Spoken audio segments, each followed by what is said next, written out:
Hey, my name is Scott Payne, and that is Lee Lambert. He's one of the founders of the PMP exam. Every single week, I interview Lee, and I have him explain the most complicated PMP topics and to give you practical advice that can build your project management career. So let's get into this. All right, Lee, today let's talk about what the day-to-day of a real project manager is like. Now, I'm sure there's a lot of misconceptions or ideas of grandeur about what a project manager's day is like. In your opinion, your experience, what's the day-to-day of a real project manager like? Yeah, this is a great topic. You kind of grow into it. I think somebody listening to what we're talking about today might not be able to go out and start doing it right away, but you kind of grow into it. You begin to realize what a good day for a project manager looks like. And for me, my last day of working for anybody was in 1984. So I'm going to have to tax my memory a little bit, but I think I remember how I got things done in the workplace. My standard day started about an hour before official start time. Yep. I would always be first one in, or try to be first one in, not to make an impression, but I spent the first hour to hour and a half of my day going through what went right and what went wrong from the day before. Yes, sir. So that I could understand what issues were on the table for today, and that I could focus my attention in the right places. So I'd spend that time deciding what could go wrong today, and then spend the rest of the dang day making sure it didn't happen. There you go. And so I focused on that on a very from a very minute standpoint, because I really think the devil is in the details. And if a project manager gets too high level in the way they evaluate how things are going, they're liable to be blindsided. So I try to stay involved at a little bit lower level. My theory in project management has always been, it'll never change, is that effective project managers don't do work. They just don't. They don't have time to do work. Yeah. What they have time to do is get a lot of work done by other people. That's what we're here for. I mean, I talk to project managers all the time, saying, I'm working seven tens this week, and I'm doing this, and I'm designing, I'm doing, well, he's not really doing technical. He's not doing project management work. Yeah. He's doing technical work. Right. And so you have to make sure you understand. I don't think, and I think many of the people I come across are taken advantage of by organizations, because they have them doing dual duty. They have them doing what their technical expertise enables them to do. And then, oh, by the way, in their spare time, could you manage these projects? And so what happens is you dilute the quality of both sides of that equation. Mm-hmm. And so if an organization is going to really practice project management, they've got to allow their project managers to do what project managers do, and that's inspire and motivate and get those things done through others. Not only do we get things done, but it's an opportunity to really create a very high level of motivation and enthusiasm for the work that we have to do, when they know that they're going to be held accountable. They're not going to be able to offload it onto you as a project manager, because you've made it clear that you're going to delegate the responsibility and the accountability for that work. So I'll spend the first hour and a half, 2 hours even sometimes, if we're having a lot of problems, going through those kinds of things. Then I'll spend another couple of hours going out and talking to the people. I don't ask people to come to me. That's a misconception. I think a guy named Townsend, who used to run Avis rental cars, had a theory: management by wandering around. And that's what I did. I mean, if I was in my office, I felt like I wasn't getting anything done. Yeah. So I'd go out and spend time, individual time, with the people that were doing the work for me. And at first they got nervous about that. Oh gosh, here comes Lee walking in. What's he going to want now? Pretty soon you realize I was just there to make sure I was providing them everything they needed to do what I'd asked them to do. Yeah. And I think that's one of the most important things a project manager can do, is when you assign someone a responsibility and then you don't provide them what they need to do that job, well, you've really let some people down. And so I'd spend a lot of time doing that. And I took Russell risks when people needed things. I had a lady who needed a computer to take home. She couldn't stay at work and she wanted to have something to take home. And well, back in those days, it took an act of God to get a laptop. I mean, you had to be like a senior VP to get a laptop to take home. And so there was rules against that. So it took me like 2 or 3 days to get her a laptop. And so once I got her the laptop, she was working 2 and 3 hours at home at night after she got her kids all settled. And so you find out what does this individual need to do what the heck you've asked them to do. And then if you don't provide them that, shame on you. So I'd spend that much time up front, just really preparing for executing my day. That's awesome. Yeah, I love what you're talking about. It's like a lot of the things is you've got to be there early because when they come, they're either waiting on you or waiting for assignments or getting roadblocks. You're trying to pave the road for them in a sense to let them take off. And you mentioned one thing about like you didn't wait for them to come to you, you went to them. And so is there a risk of like being too much in their lives, but like you just want to be there enough and it's a feel thing, I assume, or how's it go? Yeah, I think it is a risk. That's why I say initially there was some apprehension on their part of, why is he coming in here? Well, if I did something wrong, did I do something? And so once you break through that barrier that I know, I hate to say, we're like the tax people, the government, we're here to help, but that's what I was there to help.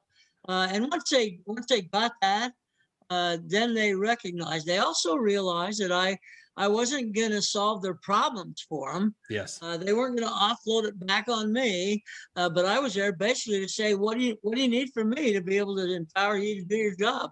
And once they said it, and then all of a sudden it happened, well, you didn't have to work too hard at building that relationship anymore. No doubt. And so a lot of times when we went in there, like I see a lot of people's calendars, the project managers, they go, oh God, my life is crazy. And they show me their little calendar and it's stocked full of like infinite meetings and things like that. How did you go about keeping that like that from overtaking you and overwhelming you? Well, I have a different attitude about that too. I really wasn't a big proponent of meetings. I personally think most meetings are a tremendous waste of time. Right. Too many people are involved that shouldn't be. And when they're involved, they think they need to add something to the meeting and then it just goes on and on. So my rule of thumb has always been keep the meeting at a maximum an hour length. If you go over an hour, you've got an ineffective meeting. Unless it's a problem-solving meeting, that's different. Yeah. But if it's just a general admin dissemination of information, those meetings, if they last more than an hour, you've shot the day. So I was very careful about what meetings I attended. You see, the problem with project managers, and our organizations create this, is that they think that the number of meetings that they're invited to is some relationship to the importance they have to the organization. And so it's almost an illusionary effect. And some people, if they weren't getting invited to meetings, they were angry. They say, why wasn't I invited to the meeting? Well, what would you have done? Well, I don't know, but there might have been something. I could add something maybe. Yeah, maybe there's something I can add. So I was very restrictive about that. I never I tried to never invest more than 2 hours of a day in meetings. And the thing is, if you're the project manager and you're involved in that many meetings, that's sort of an indicator that something's going real wrong. Yeah. People you got doing the work. So that's why I tried to make sure that I wasn't present so that those people that needed to be were there and they got their chance to comment. And your presence stymies openness within your organization. If you're at every meeting, somebody's a little bit reluctant to offer up. I mean, you've heard this thing where they'll say, well, that idea, that's the stupidest damn idea I ever heard. Well, you won't be getting any more ideas out of that guy. So you have to really give them the opportunity to make a contribution. Right. And I mean, I assume that, like you said, you were there before they all left, they got there to get it going and organize the refresh and think about what's today. And then how was the end or the middle or the end of the day? Were you usually there at the end of the day, kind of making sure that we're all together? Or how did it go? Let me go to lunch first, then I'll get to the end. Oh, we haven't even got to lunch yet. All right. Yeah. We're getting. Let's say I tried to make a point to have lunch with some of my folks, not Yeah. all, just some of them.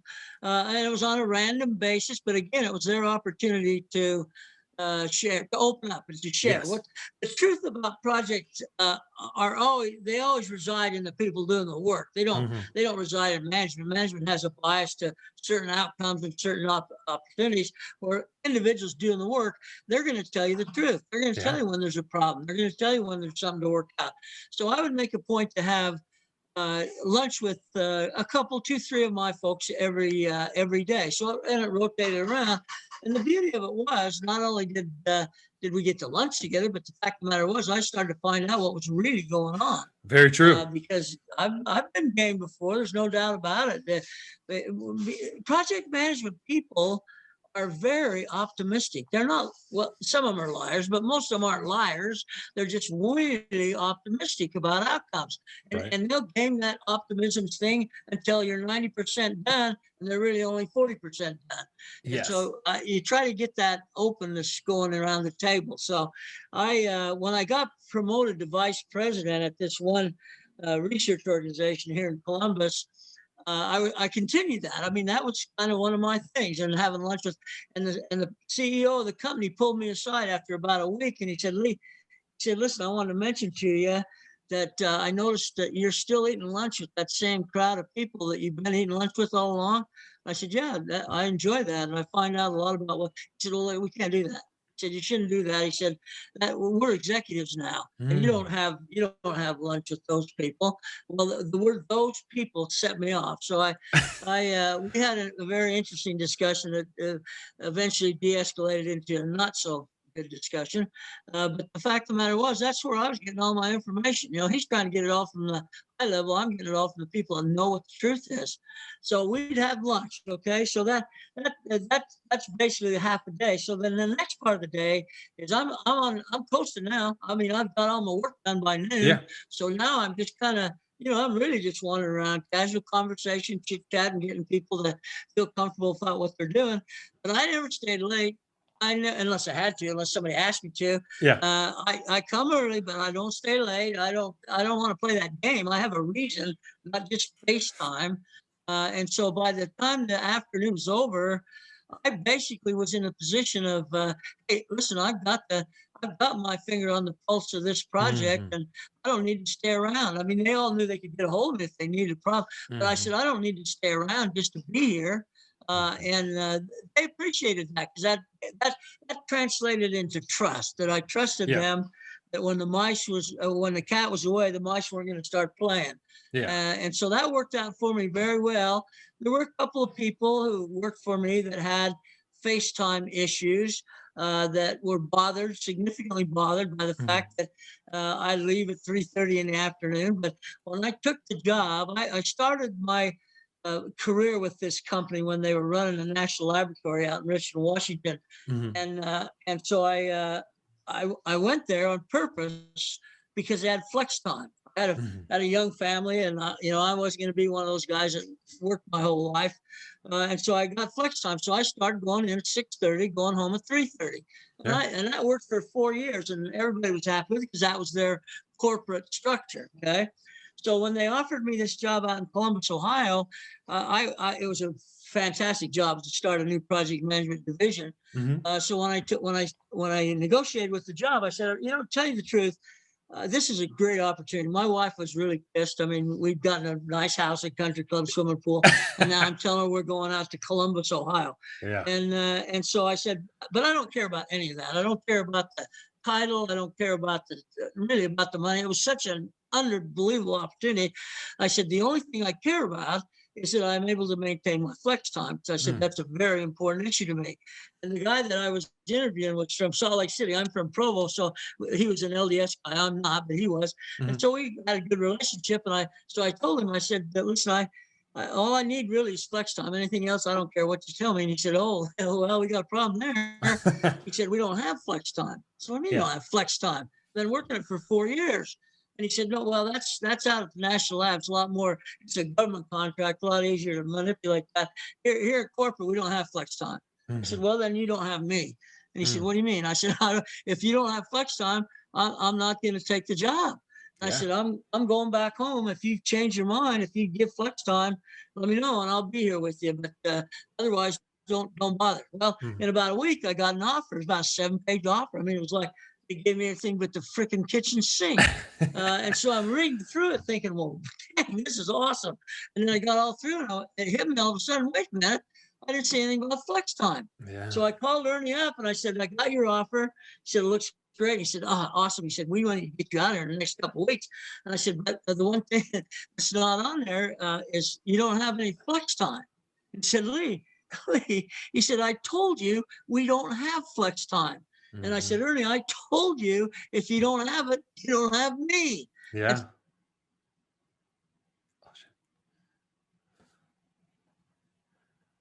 And it's the CEO of the corporation.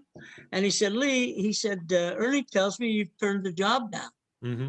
And I said, well, yeah, I did. I said, you know, I couldn't get flex time, and I made it clear that I wasn't coming without it. He said, well, that's the issue? Yeah. I said, yeah. And he said, flex time? I said, yeah, flex time, that's the issue. And he said, well, hell, Ernie's all mixed up. He said, we've got flex time. We've got flex time. Yeah. I said, you're kidding me. When did you get it? He said, about 10 minutes ago. And so I went out there and took the job, but it caused a problem. You know, you have to be careful. What sounds good on one side. So I'm working this new job. I got 39, 40 people working with me. I'm coming in at 6:30. They didn't have any problem with that. Yeah. But then when I'm leaving at 3:30, I got these 2 or 3 people that are going like, hey, what the hell's going on here? Why is Lee getting to leave at 3:30? They weren't there at 6:30 when I came in. Sure. And so it got to be a big enough problem that I actually had to give it up in the interest of my people, really. In the interest of the people, I had to give it up. It was a very, very difficult decision because I'd become very accustomed to being home for every sporting event of my kids and all the other things that go along with it. So, but you have to sort through on your daily rounds. And that's what I think. I mean, I think I'm like a security guard making my rounds.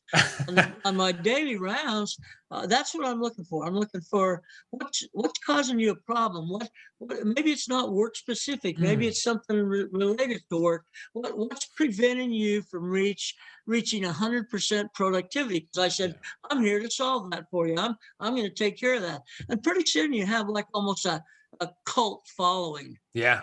They'll stand by you to the end. And so that's what I try to do most of my day. I very rarely, and I still practice this. I know people, I'm on these committees and talking about things. I don't do anything. I listen and I comment. But if you're going to ask me, I mean, you're on a committee with me. Yes, sir. If you ask me to do something, nope, I don't do that. That's not what you're there for. That was the olden days. I did that. So I spend my day that way.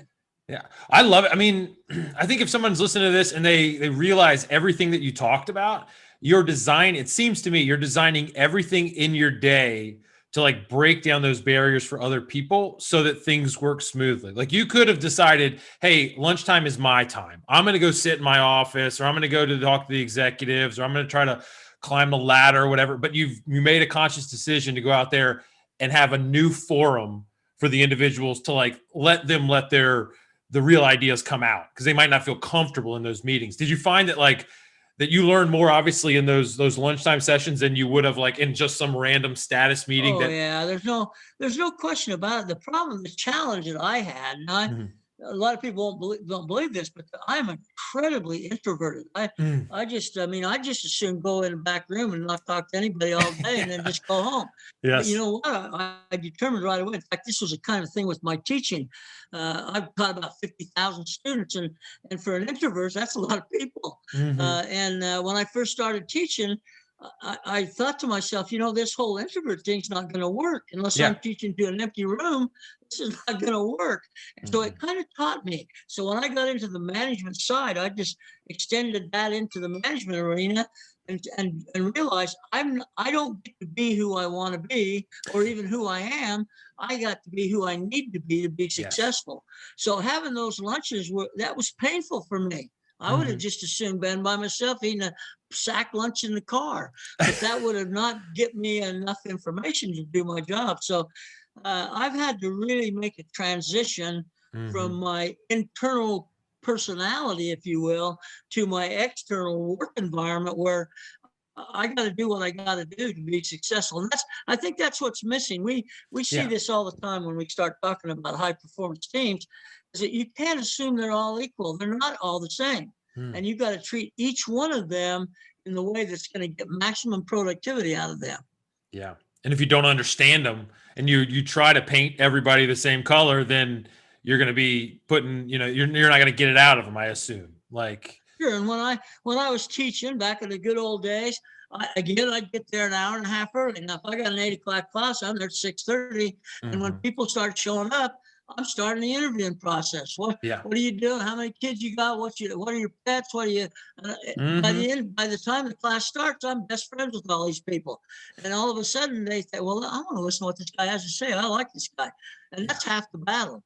If you get, you've had instructors that just go like, what the hell is this guy doing instructing? I mean, it's nothing against Harold Kersner, but I've been in some of Harold's classes.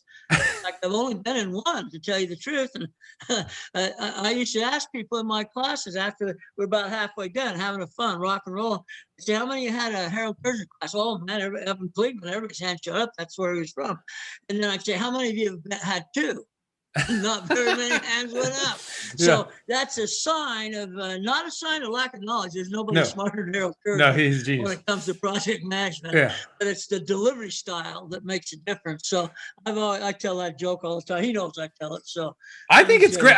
One of the things I've really enjoyed from what you've talked about is no one would ever imagine that you're an introvert, right? And like I have the same colors inside as you, but like I think that if people out there say, hey, it's okay to be an introvert, and they structure their days like you were structuring, getting there early, getting people right, or, and then going through the day and using everything strategically to like put the focus on the individual that's working with you, understanding and aligning them, then they can say, okay, I've got to play this on TV. I don't have to be wild and crazy, but I do have to get outside myself.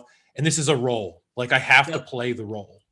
Yeah, I think it's important for people to understand. And the thing that I found was once you break through, once you get that transition from introvert to extrovert, if you use that analogy, it becomes quite easy. I mean, it's not, in the beginning, I used to dread going to class. I mean, oh my God, I got to be somebody I'm not. And pretty soon you get the positive feedback and the comfort that comes with making that transition pretty soon. And then I look forward to go. I can't wait to get there. Yes. It freaked my wife out. I mean, after 54 years, she, at the end of the class, she used to go to all my classes. She was really psycho. And she'd go to my classes, and in a leadership class, I mean, people are going, oh, God, and they'd see her and they'd go in there, hey, wasn't it great being with Lee? And she'd say, yeah, really? You should have been there. Because if we're driving, if it's a 40-mile drive back to home or back to the hotel, there isn't a word said in that car. I don't say a word. I'm done. I'm done working. I'm done being an extrovert. Now I'm back to who I really am. She put up with it, but nonetheless, it was like it was a Jekyll and Hyde. That's what I was going to say. Yeah. It really was. I mean, it was crazy. And essentially you're doing it to melt, like, I don't know if the metaphor is the right one, is to like melt the outs of the people, like to get them to break loose and say, okay, I trust Lee. I'm willing to participate. Either it's in the class or at the project management level to say, he's on my side. Like, and it's not a fake thing. You're really saying like, hey, like, I need to know what the problem is. That's the only way I can fix it. I really want kind of a personal relationship to the extent you can when you're a manager. But I really want them to feel comfortable that they can come to me. They can come to me with anything. I again learned from Carolyn, my wife. She had a goal in life that anybody who didn't like her goal was to make them like her before the day was done. And I kind of observed that in my early days and watched that, because there were people I just couldn't stand, and all of a sudden she'd be best friends with me, have them over for dinner. It used to drive me nuts. And so, but I learned from her. I learned that, why waste that relationship in a bad way when you can build it into a positive thing. So that was really where I picked it up, and then of course expanded it into the business world. Yeah. And I'm assuming like as you go out there and you start developing relationships with all the people that are working for you or with you, you're probably going to see, well, maybe they're not in the best role, or maybe they're not being supported, or maybe they don't have the confidence or whatever it is. And maybe you start shifting around instead of just cutting them off at the knees and throwing them away. I would assume you would better understand people and be able Yeah, to. that's, wow, what a great point to kind of wrap up on. Here's the thing. Uh, I really am a big believer in Ken Blanchard. I think, Mhm. 1 Minute Manager was good, but now hell, there's 1 minute everything. But the Yeah. 1 Minute Manager was really a very good book, and I reviewed that book when it was still in a manuscript form. And I told Ken, listen, that's a cute little book, but I don't see any financial value. Yeah. And so the Christmas that following year, he sent me a copy, hardback copy with his signature, and he just said, "Thanks for the advice, Lee." And he'd made $6 million by that time. So I don't review books much anymore, but I do believe in one of his books, and I'm not sure it's the 1 Minute Manager, but in one of his books, he points out, and I've lived by this forever, there are no bad workers. There are only workers in the wrong position. I like that. The ones that have the wrong job. Don't throw them away. Get them in the right job and watch what the difference is. And so that's, when you see the statistics about how many people don't want to do what they're doing, it's like 70% are in jobs they really don't enjoy. Well, I can tell you right now, if I don't enjoy the job, my productivity rate goes way down. Yes, sir.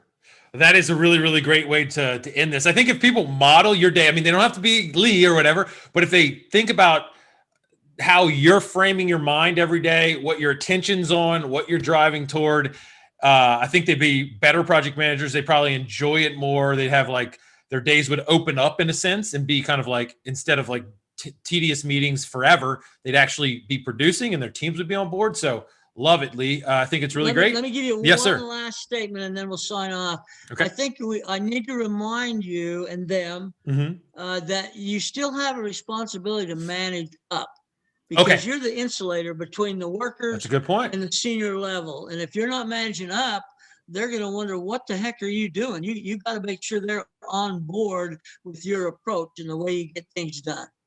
Well, we can give a couple more minutes on that. So like, you probably can't go just knock on executives' doors and open them up and say, "Hey, I just want to check on you." How do you go about doing the manage up? How did you do it in a sense? I did it. Well, I'm kind of sneaky that way. I did it by watching the hallways. When I see them in the hallway, that's a great opportunity to just happen to bump into them, have a little conversation, what's going on, let them know what the deal is. Looks like it's spontaneous. And so they're not thinking you're trying to suck up to them. And so that's the way I did it. But I think it depends on your senior level management, but I've been fortunate to have people who welcomed the same kind of thing. What are you up to? What's going on? What's working? What isn't working? So I've only had one, what I consider bad boss, and it turned out it was really my immaturity that made him bad. In my career. So I learned from that. There's no bad bosses. There's just immature people and dealing with them. That's very, very true. I think that's awesome how you framed it down where you're leading your team. You're also looking up and manage them, and then you're using strategic, opportunities to have conversations, et cetera, with them. So Lee, that's great.